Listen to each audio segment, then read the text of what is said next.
Today I'm getting breakfast from Chick-fil-A and I had like a rain of thoughts as it happened.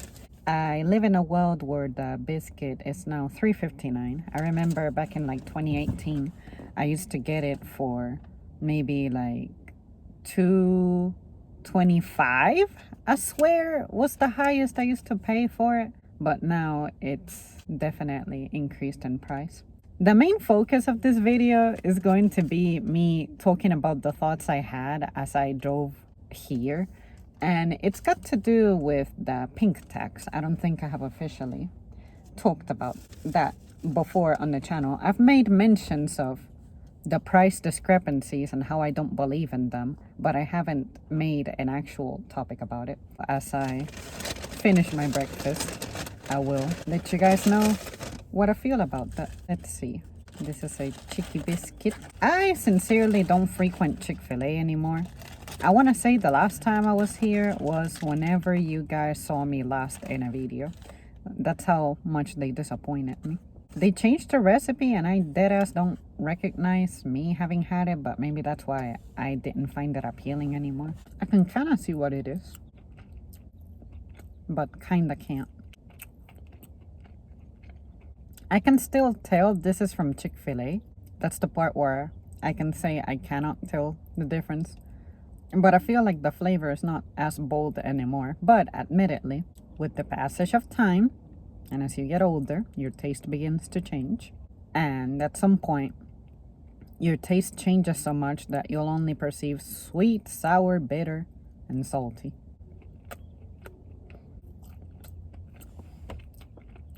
I used to think Chick-fil-A was expensive in 2012, with their chicken sandwiches being... How much was that chicken sandwich at the time? $3.78 or maybe $4? But now I'm paying chicken sandwich prices for the chicken biscuit. But at least I can say that this biscuit, chicken fillet, is a little better than McDonald's chicken sandwich.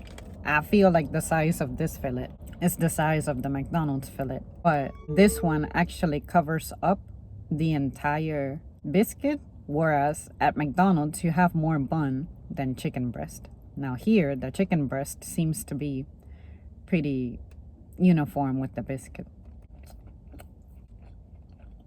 When it comes to a pink tax, I will introduce the topic like this. I think it's psychological. We put too much importance to things that don't deserve importance, all because we are impressed into doing so. And I'm gonna give you an example right now.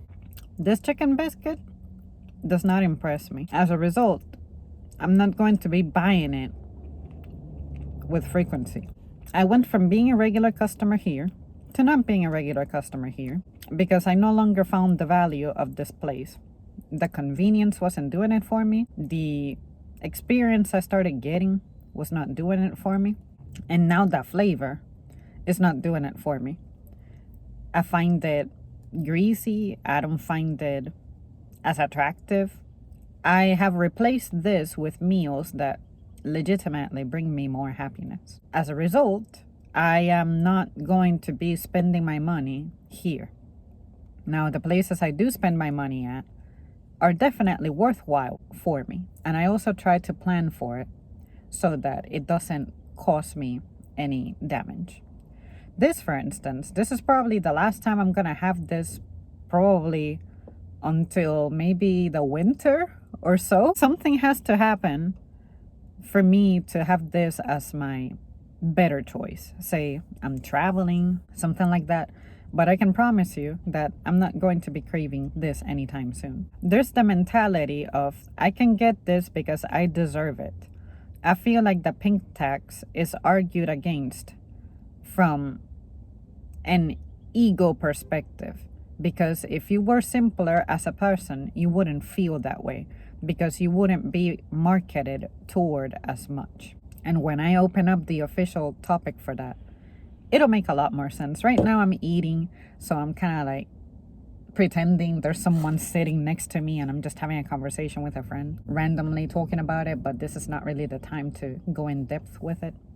But just so you know, that topic is coming, and it's definitely gonna sound like I'm a hater more than anything, but I'm not trying to convince anybody to look at it like me, but if you wonder how I'm calm and serene and not convinced easily by certain arguments, then I'm hoping that opens up a door to objectivity, because undoubtedly it's going to reflect on me, because I'm supposed to be part of the subject group that I'm supposed to be a product I'm marketed toward.